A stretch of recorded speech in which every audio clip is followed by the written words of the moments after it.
గురించి చెప్పారు కాబట్టి ఇట్స్ గుడ్. అలాగే జరిగితే it will be great. Okay okay ma'am, ఇప్పుడు రామ్ చరణ్ గారి ఎంట్రీ ఎలా అనిపించింది మ్యామ్? బాగుందండి.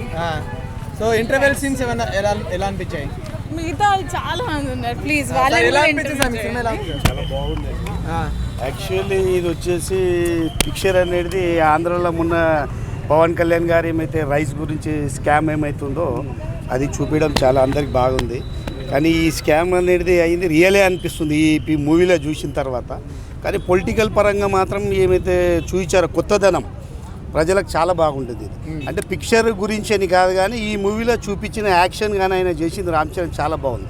వ్యవసాయం గురించి చూపించింది కానీ మన కట్టుబాటు ఎలా ఉండాలి అనేది ఒక పొలిటికల్ కానీ ఏ విధంగా వితౌట్ ఎనీ కరప్షన్ తోటి ఒక ఎలక్షన్ జరగాలంటే ఏ విధంగా చేయాలి అనేది. కానీ అది జరగనివ్వట్లేదు. ఈ పిక్చర్లో చూపించారు న్యాయంగా అయితే గెలవలేరు అని. అంటే అవి ఏవి ప్రాపర్గా చూపించలేదని ఫ్యాన్స్ అయితే డిసప్పాయింట్ ఉన్నారు. డిసప్పాయింట్ అంటేనంటే ఇప్పుడు ప్రజలందరూ నా ఫ్రెండ్స్ కానీ ఎవరైతే ఉన్నారో ఎలక్షన్లో డబ్బులు చేయకుండా గెలవాలి అంటే కుదరది అనేది ఒకటి రియాలిటీ చూపించారు. నెక్స్ట్ ఏంటంటే ఈ పిక్చర్ ఓవరాల్గా రామ్ చరణ్ అయితే బాగా చేశాడు. మూవీ అనేది అయితే బాగుంది. ఇలాంటి మూవీలు చేస్తే కొంతమంది నచ్చకపోవచ్చు కానీ మూవీ అయితే ఎక్సలెంట్ ఉందండి. గేమ్ చేంజర్లో రామ్ చరణ్ కాదు హీరో, ఎస్ సూర్య అంటున్నారు, కరెక్టేనా సార్? అలా నేను లేదు సార్. హీరో అనేది హీరోనే ఉంటాడు, విలన్ అనేది విలన్ ఆల్సో ఒక హీరో కన్నా ఎక్కువ యాక్టింగ్ చేయాల్సి వస్తుంది. విలన్ చేయాలి, కామెడీ చేయాలంటే కానీ హీరో కన్నా ఎక్కువ చేయాల్సి అందరు ఓవరాల్గా అందరు బాగానే ఉంది. కానీ ఎలక్షన్స్ ఏ విధంగా చేయాలనుకుంటారో ఇందులో బాగా చూపించారండి. ఇది బెస్ట్. కానీ అందరు ఇలాగా చేస్తే బాగుంటుంది. వ్యవసాయం గురించి చూపించట్లేదు. ఇప్పుడు ఎంగేజ్ ఉందండి, బాగుందండి.